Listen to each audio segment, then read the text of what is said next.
नमस्कार दोस्तों। Basically CTET exam का फुल फॉर्म होता है सेंट्रल टीचर एलिजिबिलिटी टेस्ट, जबकि टेट का फुल फॉर्म होता है टीचर एलिजिबिलिटी टेस्ट। दोनों में अंतर सिर्फ इतना होता है कि यह सेंटर के द्वारा करवाया जाता है और ये स्टेट के द्वारा करवाया जाता है। इसका मतलब हो कि सेंट्रल लेवल पर यह वर्ष में 2 बार एग्जाम होता है, जबकि स्टेट लेवल पर हर स्टेट का अपना शेड्यूल होता है। सारे स्टेट का अलग अलग तरीके का यहाँ पे एग्जाम का शेड्यूल होता है। सो कोई वर्ष में 1 बार करवाता है, कोई 2 बार करवाता है। ठीक है, तो ये दोनों में बेसिक तौर पे अंतर है और दोनों का सिर्फ काम एक ही है कि यह आपको ये प्रूफ करता है कि आप टीचर बनने के योग्य हैं, प्राइमरी और अपर प्राइमरी के टीचर बनने के योग्य हैं। प्राइमरी अपर प्राइमरी के टीचर बनने के योग्य हैं, यह प्रूव करता है। यह एग्जाम पास करने के बाद अगर आपके पास सर्टिफिकेट इशू हो जाता है तो कभी भी प्राइमरी अपर प्राइमरी की कहीं की वैकेंसी आती है तो उसके हिसाब से आप उसमें अप्लाई कर सकते हो। दोनों का सिर्फ ये काम है। दोनों में अंतर क्या है, जिस स्टेट का स्टेट टेट आप पास करोगे उस स्टेट में अप्लाई कर पाओगे, जबकि सेंट्रल का जो है अगर आप सेंट्रल लेवल पे सीटेट पास कर लोगे तो आप सेंट्रल लेवल की किसी भी वैकेंसी में अप्लाई कर पाओगे। कुछ स्टेट भी इसे अलाउ करते हैं तो वहां पे आप अप्लाई कर सकते हो। बेसिक तौर पे ये इसका एक ओवरव्यू है। आगे बढ़ते हैं। अब आपको एक चीज यहां समझना चाहिए, जो सीटेट होता है, जो सीटेट एग्जाम होता है, इसका जो सर्टिफिकेट होता है, जरूरी नहीं है कि कोई भी स्टेट इसे माने ही, वह स्वतंत्र है। अगर चाहे तो इसे मान सकता है, अलाउ कर सकता है, चाहे तो इसे डिक्लाइन कर सकता है। आप उसी स्टेट के टेट के बिहाफ पे ही आप वैकेंसी में अप्लाई कर पाओगे। सीटेट को वो मान्य नहीं करेगा, तो पूरी तरह से उसके ऊपर है। बट होना ये चाहिए कि सीटेट को मान्य करना चाहिए। सीटेट का जो एग्जाम है और उसके बाद जो आपको सर्टिफिकेट मिलता है यह मान्य होना चाहिए। ठीक है, यह मान्य होना चाहिए सभी स्टेट में। इसका कुछ रीजन मैं आपको बता रहा हूं कि क्यों होना चाहिए मान्य। पहला तो यह है कि एग्जाम का लेवल जो होता है सीटेट का ठीक ठाक होता है, पेपर का पैटर्न भी ठीक ठाक होता है और पैटर्न, पहला इसका पैटर्न जो है वो जो सारी नीड्स है उसको फुलफिल करता है, तो पैटर्न के बिहाफ पे भी यह एक ठीक एग्जाम है। सेकंड ये है कि अगर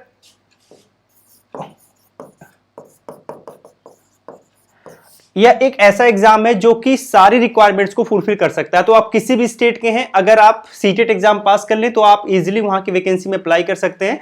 तो मल्टीपल जो एग्जाम देने का बर्डन है वह बर्डन आपके ऊपर से खत्म हो जाएगा, इसलिए सीटेट को हर जगह अलाउ कर देना चाहिए।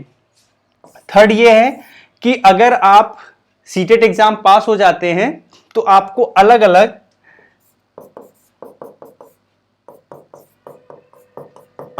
अलग टेट देने की जरूरत नहीं पड़ेगी। जैसे मान लीजिए अगर हिमाचल प्रदेश की वैकेंसी में जाना है तो आपको हिमाचल के टेट को देना पड़े, आप मध्य प्रदेश में जाना चाहें तो आप मध्य प्रदेश के टेट को दीजिए। तो इस तरीके की जो रिक्वायरमेंट है वो खत्म हो जाएगी।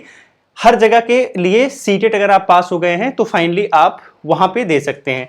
चौथा फायदा ये होगा कि लोग फोकस होके सीटेट पास करने का प्रयास करेंगे। सीटेट का जो सिलेबस है, एग्जाम पैटर्न है, सेम सबके लिए सेम ही रहेगा, तो आदमी उसी में फोकस करके सीटेट एक बार पास कर लेगा तो ये हो गया भाई अब लाइफ टाइम और किसी तरीके के टीचर एलिजिबिलिटी टेस्ट को देने की जरूरत नहीं है, हमारा काम हो गया। ठीक है, तो ज्यादा लोग फोकस करके इस पे काम कर पाएंगे। अगर स्टेट की बात करें तो हर स्टेट का पैटर्न अलग होता है, क्वेश्चन पूछने का तरीका अलग होता है, लेवल अलग होता है, तो इससे बच्चों को बहुत प्रॉब्लम होती है। हर स्टेट के लिए अलग अलग प्रिपरेशन करना पड़ता है। जो पांचवा फायदा होगा कि बच्चे मेन एग्जाम की तैयारी यानी सुपर टेट की तैयारी करने में फोकस कर पाएंगे।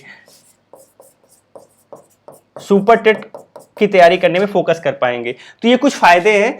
अगर सीटेट को पूरे भारत में हर स्टेट में अलाउ कर दिया जाए तो इससे नुकसान किसी का नहीं है, फायदा सबका है। ठीक है, अब स्टेट टेट के बारे में बात करते हैं। तो जो स्टेट टेट है, जो स्टेट गवर्नमेंट है, स्टेट गवर्नमेंट को स्टेट टेट भी लेना चाहिए। और जो लोग सीटेट नहीं पास कर पाते हैं उनके लिए ये ऑप्शनल के तौर पे रहे कि भाई अगर आप सीटेट नहीं पास कर पाए हैं, आप स्टेट टेट में बैठिए, स्टेट टेट पास कर लीजिए तो भी आप उस स्टेट में अप्लाई कर सके। तो ये रहना चाहिए, इसको खत्म नहीं करना चाहिए, इसको रहना चाहिए। लेकिन ये अगर आपने सीटेट पास कर लिया है तो पूरे भारत के किसी भी स्टेट में आने वाली वैकेंसी में अप्लाई कर सकते हैं। इस तरीके की वैलिडिटी इसको प्रदान करना चाहिए।